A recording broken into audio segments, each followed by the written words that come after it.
যেমন কথা তেমন কাজ করে দেখালেন ডোনাল্ড ট্রাম্প। বাংলাদেশের সময় রাত ৮টা, ভারতের সময় সন্ধ্যা ৭:৩০। ইরানকে অর্থনৈতিকভাবে ধ্বংস করার পরিকল্পনা নিয়ে ডোনাল্ড ট্রাম্প এবার পারস্য উপসাগর থেকে পাকিস্তান বরাবর পারস্য উপসাগরে নৌ অবরোধ শুরু করলেন, নেভাল ব্লকেড, যেটাকে তিনি নাম দিয়েছেন ট্রাম্প কার্ড। যুদ্ধের ময়দান কিংবা ইসলামাবাদের আলোচনার টেবিল, কোন জায়গাতেই ডোনাল্ড ট্রাম্প ইরানকে কাবু করতে পারেনি, ইরানকে বশ মারাতে পারেনি। ফলে এবার তিনি তার ঝুলি থেকে নতুন কার্ড ফেললেন, যাকে তিনি নাম দিয়েছেন ট্রাম্প কার্ড। ট্রাম্প কার্ড কি? ইরানকে পৃথিবী থেকে সম্পূর্ণরূপে বিচ্ছিন্ন করে দেওয়া, যাতে ইরান বিদেশের বাজারে কোনো প্রকার তেল বিক্রি করতে না পারে, এমনকি তার প্রয়োজনীয় সামগ্রী কোনোভাবে বিদেশের বাজার থেকে তার দেশে যেন আমদানি করতে না পারে।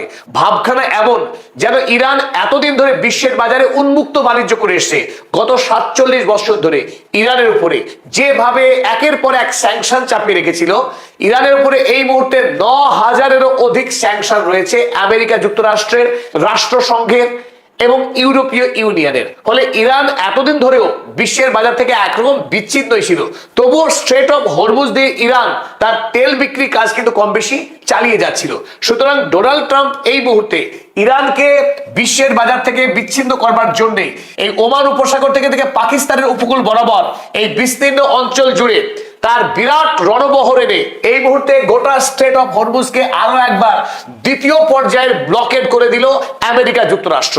ইরানকে সামগ্রিকভাবে নৌপথে অবরোধ তৈরি করা, তাকে সিজ করে দেওয়া, ইরানকে সিজ করে রেখে ইরানকে পরীক্ষা দিতে চাইছে ডোনাল্ড ট্রাম্প যে কতদিন সে অবরুদ্ধ অবস্থায় থেকে টিকে থাকতে পারে। আমেরিকার কাছে সে যেন গিয়ে নতজানু হয়ে ক্ষমা স্বীকার করে, এটাই ডোনাল্ড ট্রাম্পের লক্ষ্য। কিন্তু ডোনাল্ড ট্রাম্প দাবি করেছেন এই স্ট্রেট অফ হরমুজ হয়ে ইরান যে জাহাজ ভর্তি তেল বিক্রি করছে পৃথিবীর বাজারে, সেই সমস্ত জাহাজকে আর পৃথিবীর বাজারে যেতে দেওয়া হবে না।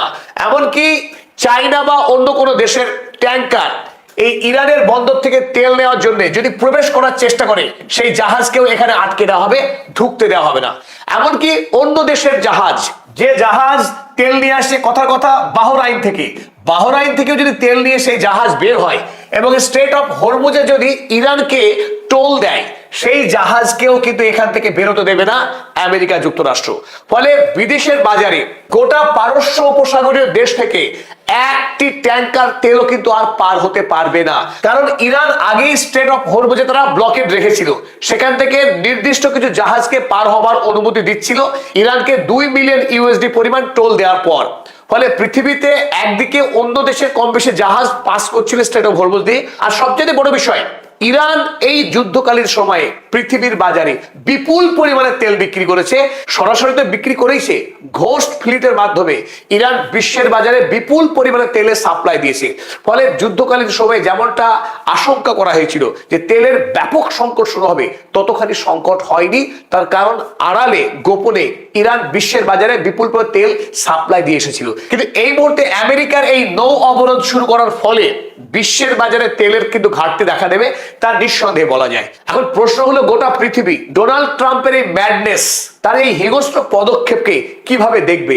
আর ডোনাল্ড ট্রাম্পের এই নেভাল ব্লকেডে ইরান এতটুকু ভয় পায়নি, বরং ইরানের পার্লামেন্টের স্পিকার মোহাম্মদ বাঘের গালিবাফ তিনি একটা মজার টুইট করেছেন ডোনাল্ড ট্রাম্পের উদ্দেশ্যে, একটা মজার অঙ্ক দিয়েছেন। আর সেই অঙ্কের আগে তিনি লিখেছেন, আমেরিকাবাসী আগামী দিনে তারা স্মৃতি মেদুরতায় ভুগবে, তারা নস্টালজিক হয়ে যাবে। কেমন? $4 কিংবা $5 দিয়ে তারা যে গ্যাস কিনতে পারতো, সেটা স্মৃতি হয়ে যাবে। কেন স্মৃতি হবে? আমেরিকা যদি এই নেভাল ব্লকেট জারি রাখে, আগামী দিনে গ্যাসোলিন কিংবা গ্যাসের দাম হু হু করে বেড়ে যাবে। আজকের থেকে যে দ্বিগুণ দাম বাড়বে তাতে কোনো সন্দেহ নাই। তাই এই মুহূর্তে আমেরিকার জনগণ ইতিমধ্যেই যে ভয়ঙ্কর ইনফ্লেশনের মধ্যে আছে, অর্থ সংকটের মধ্যে আছে, সেই সাধারণ গরিব আমেরিকাবাসীর জন্য বেঁচে থাকাটা দুঃসাধ্য হয়ে উঠবে ডোনাল্ড ট্রাম্পের এই উদ্ভ্রান্ত সিদ্ধান্তের জন্য। পারস্য উপসাগরীয় তেল যাতে বিশ্বের বাজারে না যেতে পারে, এই চেষ্টায় আমেরিকা যে নৌ অবরোধ শুরু করেছে, তাকে ইরান অভিযোগ করেছে জলদস্যুর কাজ বলে। আমেরিকার নৌসেনারা এই মুহূর্তে পাইরেটস অফ দ্য হরমুজ স্ট্রেইটের ভূমিকা পালন করছে। কিন্তু তাতে ইরান বিন্দু মাত্র বিচলিত নয়, ভয় তো পায়নি। কিন্তু অন্যদিকে ইউরোপ মহাদেশ এই মুহূর্তে মারাত্মকভাবে উদ্বিগ্ন এবং তারা আতঙ্কগ্রস্ত। ডোনাল্ড ট্রাম্প যখন এই জলদস্যুর ভূমিকায় অবতীর্ণ হচ্ছিলেন, ইউরোপ তখন দ্বন্দ্বগ্রস্ত ছিল। তারা ডোনাল্ড ট্রাম্পের সিদ্ধান্তকে সাধুবাদ জানাবে, তার সঙ্গে সঙ্গ দেবে, নাকি তার বিরোধিতা করবে। অনেক ভাবনা চিন্তার পর ইউরোপ যখন লেজে আগুন লেগেই গেছে, তখন কিন্তু ডোনাল্ড ট্রাম্পের বিরুদ্ধে বিষোদ্গার করলেন। এতদিন ইরান যুদ্ধে সঙ্গ দেয়নি, ইরান যুদ্ধে সহযোগিতা করেনি, এবার সোজা ইংল্যান্ডের প্রধানমন্ত্রী কিয়ার স্টারমার ডোনাল্ড ট্রাম্পের বিরুদ্ধে তীব্র সমালোচনা করলেন ওমান উপসাগরে এই ব্লকেড তৈরি করবার জন্য। Starmer says UK will not support US blockade of strait of Hormuz. England কোনোভাবেই ডোনাল্ড ট্রাম্পের এই ব্লকেডকে সমর্থন করে না। আর যখন ইংল্যান্ড তার এই স্পষ্ট অবস্থান জানিয়েছে, আমরা ইতিমধ্যেই জানি স্পেনের প্রধানমন্ত্রী পেড্রো সানচেজ তিনি ডোনাল্ড ট্রাম্পের বিরুদ্ধে আগে থেকেই বিরুদ্ধ অবস্থান নিয়েছেন।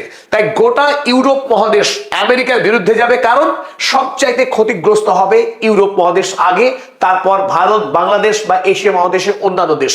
তাই ডোনাল্ড ট্রাম্পের এই একটা সিদ্ধান্ত গোটা পৃথিবীর জন্য মারাত্মক হতে পারে, কিন্তু ইরানের জন্য ততখানি নয়। কেন নয় চলুন আমরা দেখে নিই। ইসলামাবাদে যখন ইরান এবং আমেরিকা দ্বিপাক্ষিক আলোচনা চালাচ্ছিল, সেই মুহূর্তে তেলের দাম কিন্তু ক্রমশ একটু একটু করে কমছিল, কারণ পৃথিবীতে আশার আলো জ্বলে উঠেছিল। আমেরিকা এবং ইরান তারা বন্ধু হতে পারে, যদি সেই সম্ভাবনা ক্ষীণ ছিল। আর যখন এই আলোচনা ভেস্তে গেল আর ডোনাল্ড ট্রাম্প বলে দিলেন তিনি ব্লকেড শুরু করবেন ওমান উপসাগরে, অমনি তেলের দাম চচ্চর করে বাড়তে শুরু করলো। $95 প্রতি ব্যারেল থেকে সেই দাম বেড়ে গিয়ে $104 প্রতি ব্যারেল স্পর্শ করলো ব্লকেড শুরু হবার আগেই।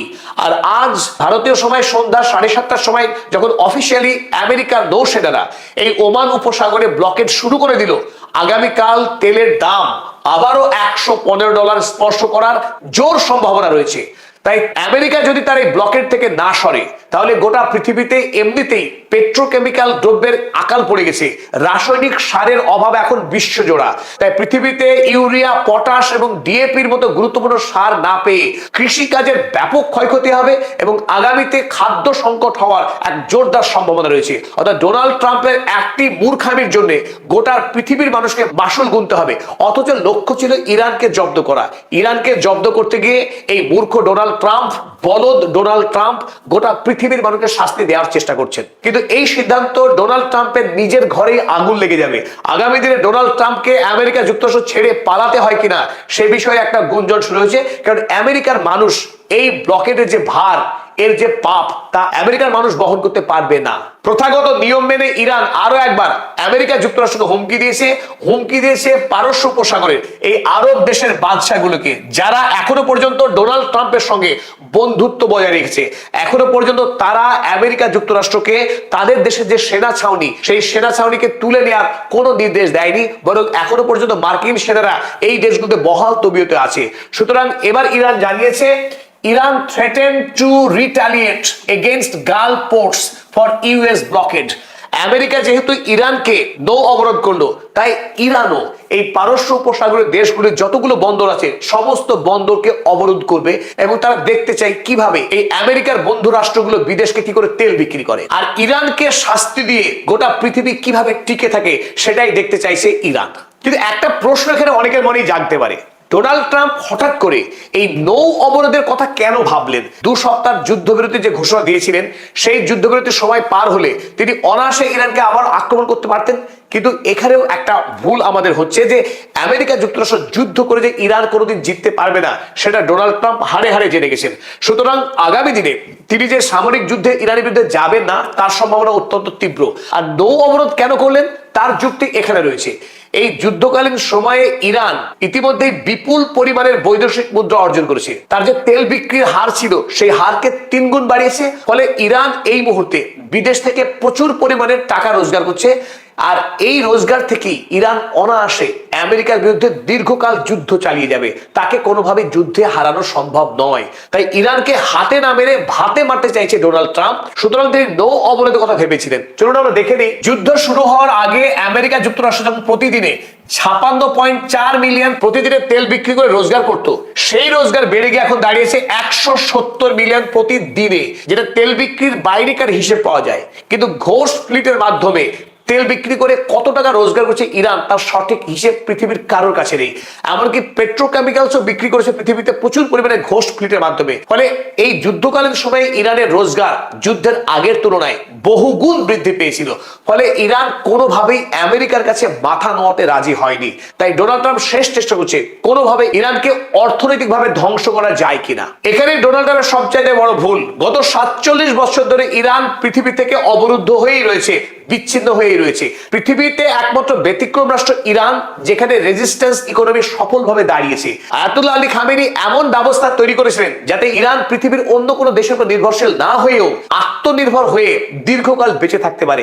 আর সেই থিওরিতেই ইরান আজ এত শক্তিশালী হয়ে উঠেছে সামরিক দিক থেকে।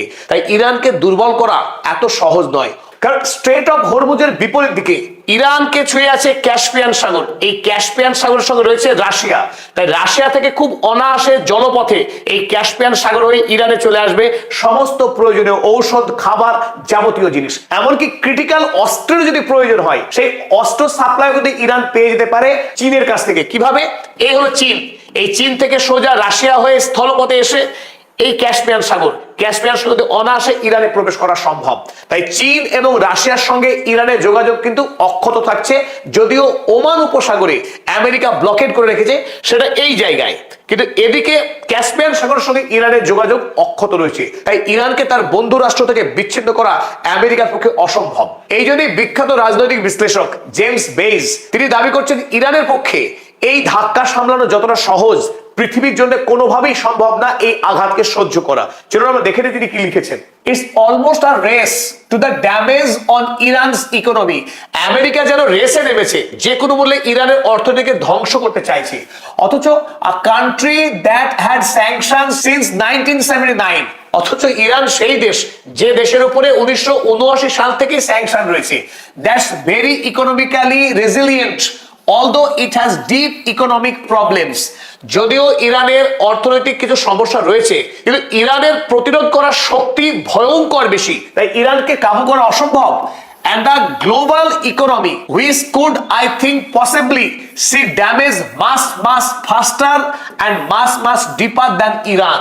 কিন্তু সারা পৃথিবীর অর্থনীতি ইরানের চাইতে বহুগুণ ভঙ্গুর এবং ইরানের বহু আগে হুড়মুড় করে ভেঙে পড়বে এই বিশ্ব অর্থনীতি ব্যবস্থা। তাই ডোনাল্ড ট্রাম্পের এই সিদ্ধান্ত সবচাইতে বড় ভুল।